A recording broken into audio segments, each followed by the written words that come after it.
Just because ഈ മുല്ലയിലും പുതിയ മൂത്തിലും ഒക്കെ ഹാഫ് സാരിയും ഒക്കെ ഇട്ടിട്ടുള്ള ഒരു ക്യാരക്ടറൊക്കെ ആയതുകൊണ്ട് നാട് ആൾക്കാർക്ക് അതേ പരിചയമുള്ളൂ. അപ്പൊ പെട്ടെന്ന് വെന്തേ സ്വാമി വേറൊരു മുഖത്തിൽ കാണുമ്പോ അവർക്ക് ഡൈജസ്റ്റ് ചെയ്യാനുള്ള ശരിക്കും അങ്ങനെ അങ്ങോട്ടും ഉണ്ടായിരുന്നു അതോ ദുബായ് ലൈഫിലോട്ട് പോയപ്പോ മാറിയതാണ്? ഓണസ്റ്റ്ലി ഇവിടെ ഷോർട്സും അതും ഇതും ഇട്ടിട്ട് ഞാൻ നാട്ടില് നടന്നിട്ടില്ല.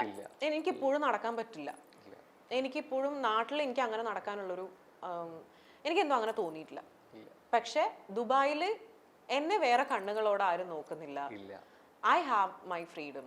എന്റെ അമ്മയും പറയും നീ ദുബായില് എന്താന്ന് വെച്ചാ ആയിക്കോളൂ എന്നുള്ളതില് പെർമിഷൻ തരുന്നതിന് കൃത്യമായിട്ടൊരു ഓപ്ഷൻ ഉണ്ട് അല്ലേ? അവിടെ എന്ത് വേണമെങ്കിലും ആയിക്കോളൂ. അല്ല ഓണസ്റ്റ്ലി എനിക്ക് ഇവിടെ ഈ ഷോർട്സ് ഒക്കെ ഇട്ട് ഇങ്ങനെ റോട്ടിൽ കൂടെ നടക്കാന്നൊക്കെ പറഞ്ഞു കഴിഞ്ഞാല് I won't feel comfortable because of the ice.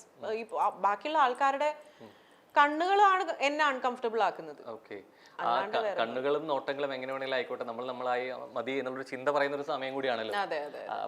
അപ്പൊ അങ്ങനെ വരുമ്പോ പിന്നെ അത് നോക്കേണ്ട കാര്യമുണ്ടോ? എനിക്ക് ഇവിടെ നാട്ടിലാണെന്നുണ്ടെങ്കിൽ ഐ വുഡന്റ് ബി കംഫർട്ടബിൾ. നാട്ടിൽ ഇപ്പോഴും ആൾക്കാർ ഒരുപാട് മാറാനിരിക്കുന്നു, ഒരുപാട് അവർ കുറെ കൂടെ ഓപ്പൺ ആകേണ്ടതായിട്ടുണ്ട് എന്ന് ഞാൻ വിശ്വസിക്കുന്നു. ബിക്കോസ് ഞാൻ 2 ലൈഫും കണ്ടിട്ടുള്ളതുകൊണ്ട് പറയാണ്.